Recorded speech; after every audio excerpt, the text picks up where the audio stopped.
Mitchell with FedScoop TV. Today I'm here with Pat Yongpradit, Director of Education with Code.org. How are you, Pat? I'm good. Great to hear. Well, first off, if you want to start off by telling me your first job in education and what you're working on today. Yeah, so I'm a career educator. I've taught for 13 years. My first job in education was teaching autistic kids in a special program, elementary school autistic children. And from there, I worked in a private middle school setting, and then middle school science. And my last gig was teaching computer science in a high school, Springbrook High School in Silver Spring, Maryland. And currently, so I left the classroom, and now I'm the Director of Education at Code.org. My job is basically to create the curriculum, the tools, the professional development that will allow every single school and every single kid in the country to have an opportunity to learn computer science. Absolutely. One of the big focuses we're talking about today is STEM, and I wanted to see about your educational background and if you have an educational background in STEM at all. I do. Yeah. So I went to a special magnet school in the area. It was a computer science, science and mathematics magnet school. And actually, I mentioned that simply because high school, simply because that's honestly where I learned the bulk of my STEM knowledge. Mm-hmm. And then I went on and got a degree in neurobiology, and then a master's in education.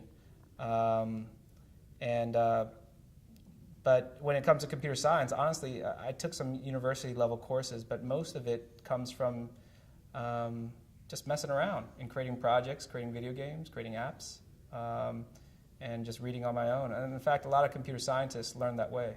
A lot of hobbyists learn that way, just on their own. Yeah. Did you have a mentor coming in or going through your career with STEM, and do you see an importance in mentorship within STEM?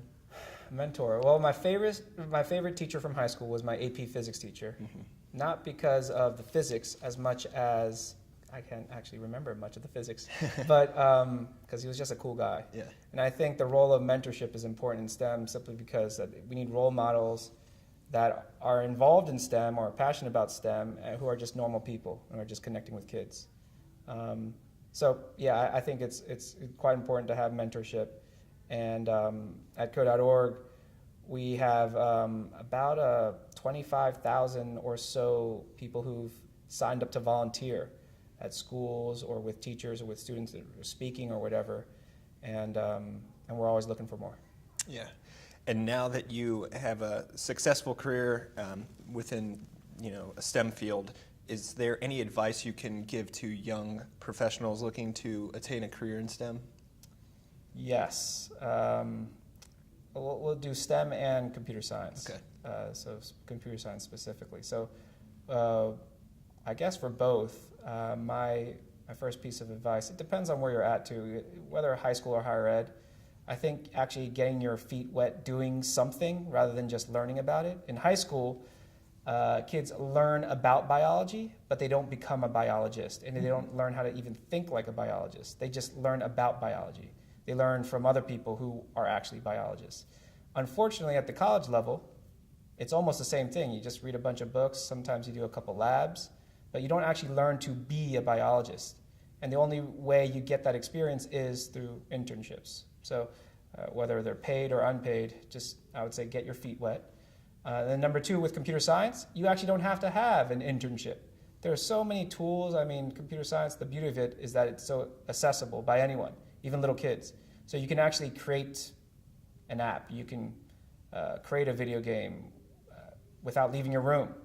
And hopefully you're interacting with other people, but you could do it on your own.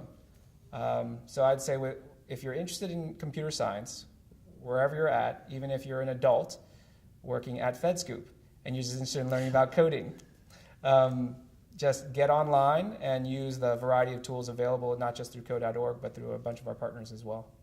Absolutely. Well, great advice, and that's actually all I have for you. So I appreciate your time here today, and it was great talking to you. Yeah, thank you. Absolutely.